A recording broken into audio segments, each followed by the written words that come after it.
How's it going, you guys? AZ Palayo 21 here with another pay-per-view in our UFC save in WMMA 5, and it is UFC 297, Cejudo versus Sandhagen. Now, obviously, this was going to be a title defense for Sean O'Malley, one in real life and one in game, but he got injured, so he is out. So in steps Henry Cejudo, who will be fighting Corey Sandhagen for an interim bantamweight championship. He's coming off a win over Piotr Jan, and while it's not the most impressive victory considering what Jan has been up to, it's a victory and he was willing to fight. So Cejudo versus Sandhagen it is.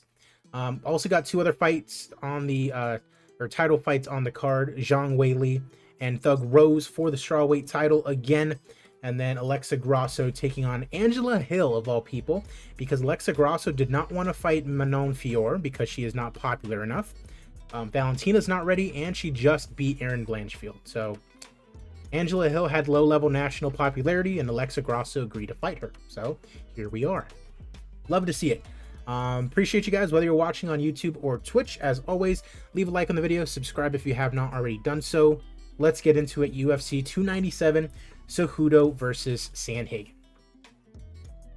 Fight taking place in Chicago, Illinois. We start off, of course, with our prelims, and we have Camilla Kirk taking on Charles Air Jourdain in the featherweight division. Kirk looking for his 13th win, Jourdain looking for his 14th, and we have Camilla Kirk getting the unanimous decision victory after 3 rounds. He is now 2-1 in the UFC. Moving right along, Fernando Padilla taking on Daniel Pineda at 145.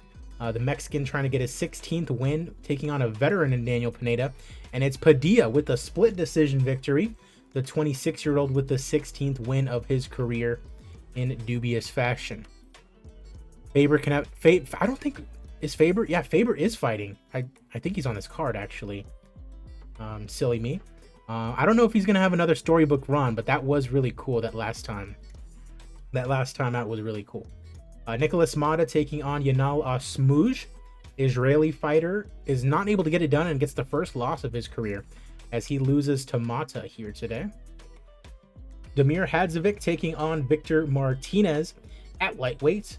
Both fighters have around 13-14 wins, and it is Damir with the win here today. 6 foot tall. He's a whole 4 inches taller than Martinez. I'm sure that had a part in the victory today. Munir Lazez taking on Andre Fiallo. I was there when Andre had a pretty good knockout win over Cameron Van Camp. Also knocked out Miguel Baeza. Yeah, 2 straight losses. He got a win over AJ Fletcher his last time out. Taking on, I was going to say a prospect. He looks like 24, but 35-year-old Munir Lazez. As it is Lazez getting the knockout win over Fiallo here today. 35-year-old needs to make a run. He's getting kind of up there in age. Faber packed and smoked the last guy he fought in the save. That is very true. He packs and smokes quite a bit, Uriah Faber. Dennis Tulilin, who just lost in embarrassing fashion in the last pay-per-view, taking on Niku Negumarianu. And it is Negumarianu with the victory here today. Tulilin will probably see himself out of a job after today. Keenan Song taking on Matthew Semmelsberger. Keenan Song, Chinese fighter, looking for his 17th win. Semmelsberger looking for his 12th. As it is Semmelsberger with the win, TKO in round number 1. Less than a minute, and he's able to get it. His first fight of the save, it looks like, and he gets a very impressive win. Love to see that for him. Joaquim Silva taking on Soslan Gagloev here today. Undefeated Gagloev, 5-0, UFC debut, coming out of Aries FC, and it is Joaquim Silva with the victory over the 24-year-old. May have been a little bit too soon for Gagloev.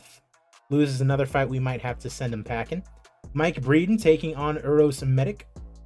10-5, taking on 8-1. My money is on Medic, and he does get the win. TKO in round number 2. He is now 3-1 in the UFC, Uros Medic.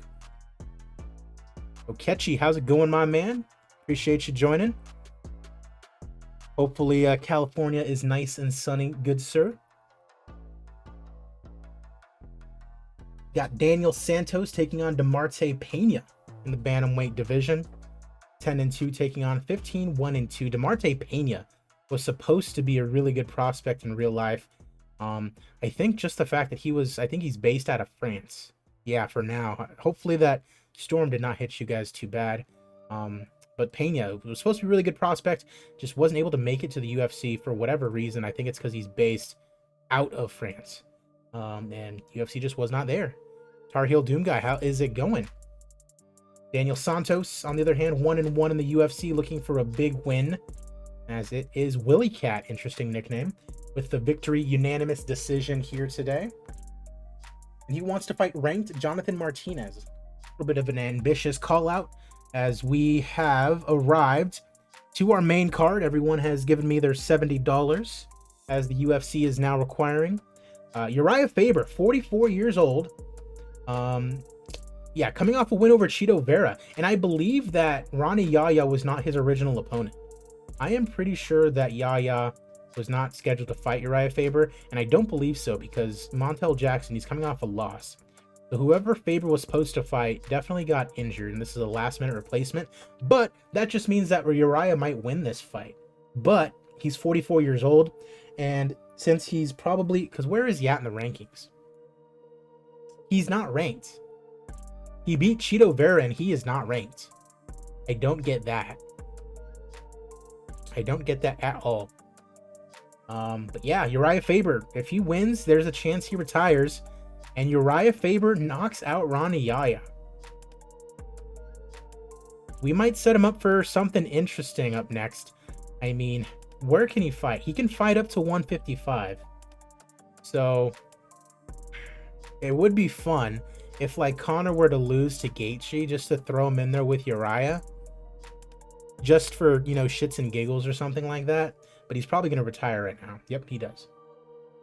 And he's not coming back, so... Doodles, best of luck to Uriah as he, you know, smokes weed and surfs and does whatever it is that he does over in California.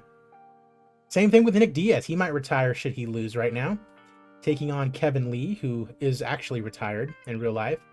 Diaz coming off the win over Robbie Lawler. Kevin Lee on the other side, coming off a loss to Kelvin Gastelum.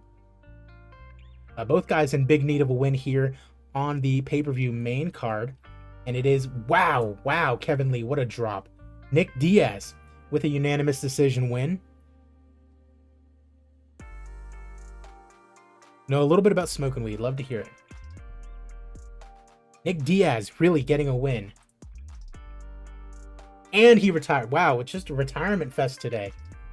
Both Nick Diaz and Uriah Faber both retiring. Man, I can see if I can get Nick Diaz to come out of retirement.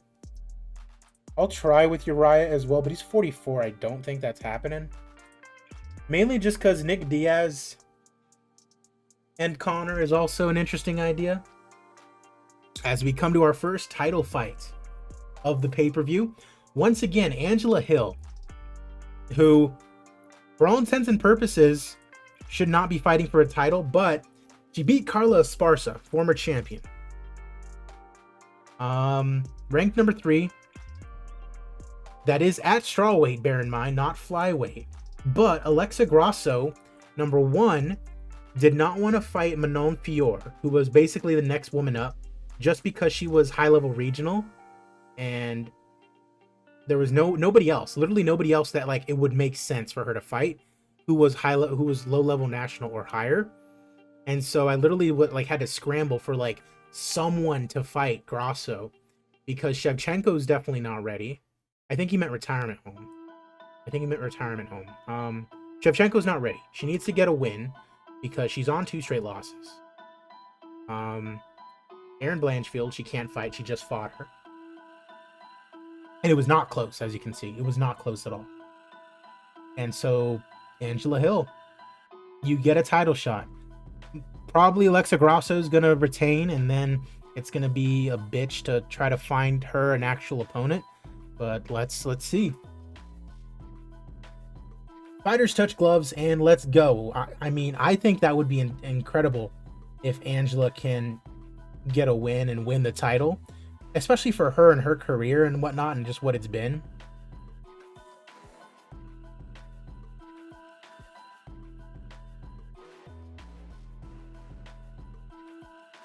Tar Heel Doom guy, I have to take a guess on both what college you like to support and what video game you really like. I'd imagine it's North Carolina and Doom. Not much going on really in this title fight in round number 1. And just based off that, I'm guessing that Alexa Grasso is going to win the round. That's how the judges seemingly judge rounds these days. They're saying Grasso won the round. Confidence is rising in Grasso.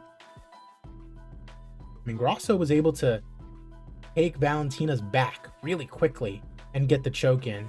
Surprised she has not done that with Angela here. Grasso going for a right hook there.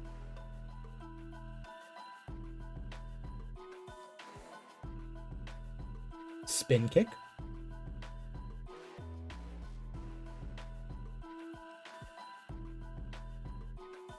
Engaging in the center, can't connect with the right hand. Final 60 seconds of the round. Again, a very boring round number 2 that Grasso wins. It's not looking like it's going to happen for Angela Hill. This is her one title shot. I doubt she gets a title shot in another division. So she really needs to take advantage of it, and she's just getting worked.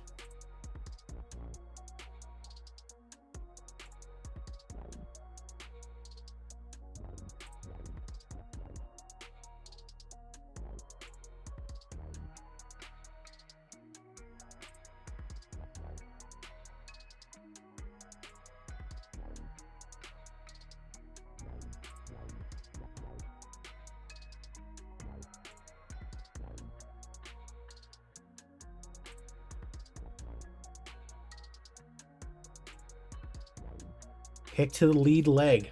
Boxing skill, Grasso, who is starting to get out of breath. Round 3 comes to a close, and she's up all 3 rounds. Again, Angela Hill would need to take a miracle. Getting worked harder than people in the salt mines. Yikes.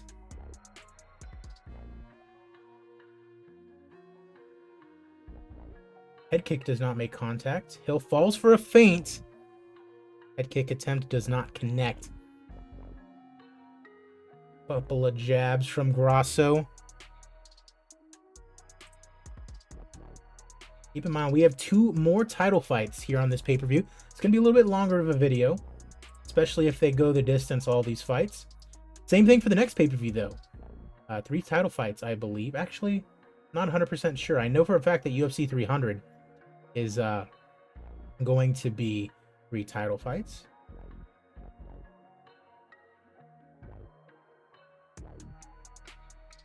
Four-punch combination as we enter round number 5.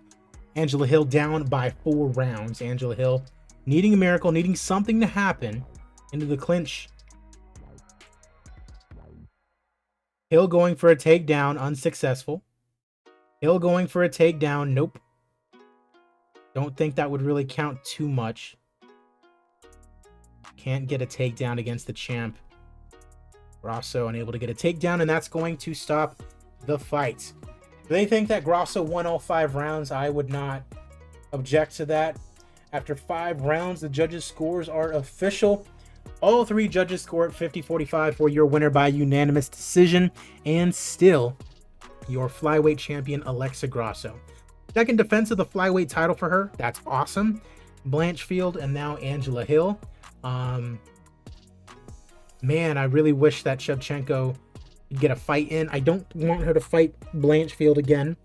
I want Shevchenko to fight literally anybody else. But the worry is if Shevchenko would want to fight anybody else. You know what I mean? Like, I worry the same thing for Grasso is going to happen with Shevchenko, where she's just not going to want to fight anybody. Not sure if this one's going to go the distance. Zhang Weili defending her title against Thug Rose Namajunas. Thug Rose coming off a win over Amanda Lemos, who just lost in real life to Zhang Weili, and who she just defended her title against Xiaonan Yan on the very same Sterling O'Malley fight card, by the way. Love to see it. And it is our co-main event for the strawweight title. Gluttony, how's it going? Grasso is probably going to be champ for a while. And I don't know, like, probably Fior is going to fight. See, the thing is, it should be Fior fighting next for the title, but Grosso will not fight. Oh, massive right hook to the jaw. Zhang hits the mat. Oh no, Namayuni, she's going to do it again. She's doing it again. Wow. Her kryptonite. I swear, Thug Rose is just Zhang Weili's kryptonite. And it makes no sense because Zhang Weili beats literally everybody else. 59 seconds is all it takes. And Thug Rose is once again your champion. And she's beaten her 3 times. Zhang Weili may have to move divisions.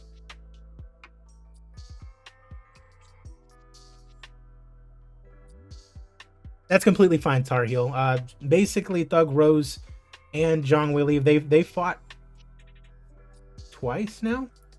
But including this fight, it would have been 3 times. So she's beaten her 3 times. But the thing is, Zhang Weili is absolutely dominant over literally everybody else except for Rose Namajunas. That will have been 3 times that she has lost to Rose Namajunas. Yikes. I wonder if Zhang would be successful at flyweight. I don't know. As we now have arrived at our main event of the evening after we had a title change, ladies and gentlemen, for the interim bantamweight championship of the world, Henry the Messenger Cejudo taking on Corey Sandhagen, who is favored, by the way. Corey Sandhagen, of course, losing to Aljamain Sterling and recently has won quite a few fights. Marlon Moraes, Frankie Edgar, lost to TJ, lost to Yan, then beat Yadong Song, beat Cheeto Vera, and then just recently beat Merab Dvalishvili. Let's go. Title shot for the Sandman as he takes on Henry Cejudo, who has, since coming back, just beaten Petr Yan, so makes sense. Main event of the evening for the Bantamweight Championship on an interim basis. Herb Dean, your referee. Let's get into it.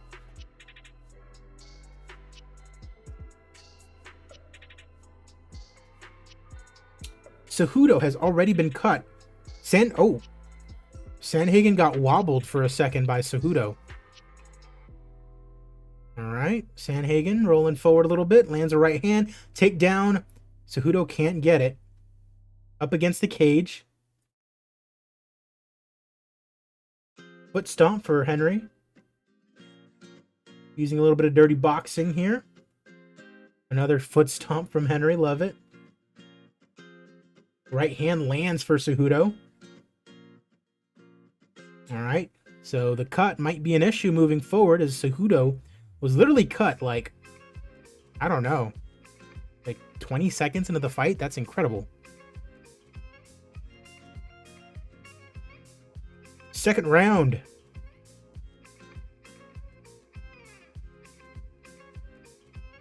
Right cross again reopens the cut. If they end this fight with a cut stoppage, that would be very lame. Lands a right hook to Sandhagen.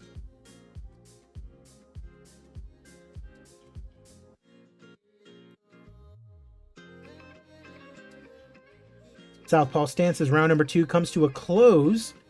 And they're saying Sandhagen might be up by 2 rounds. Trying to stop the bleeding on that cut, but I would imagine that it is probably affecting Henry a little bit. Cejudo lands a right hook. Spin kick to the body. 2 fighters engaging. Cejudo with the left hand. Nothing really happening. Right hand absorbed. End of the round is coming quick.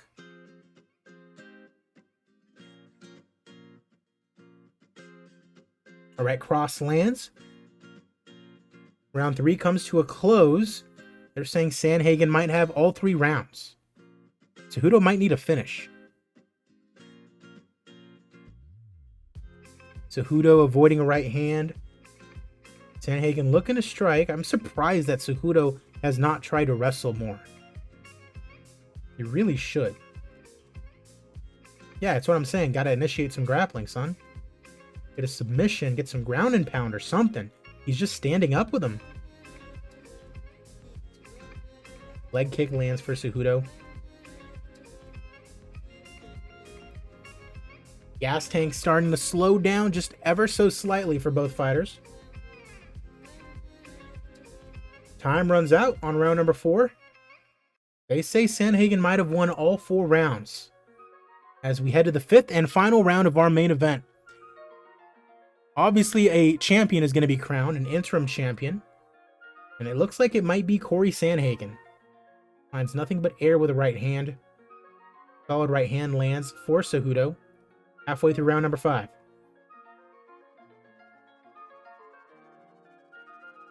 Sandhagen breathing very hard.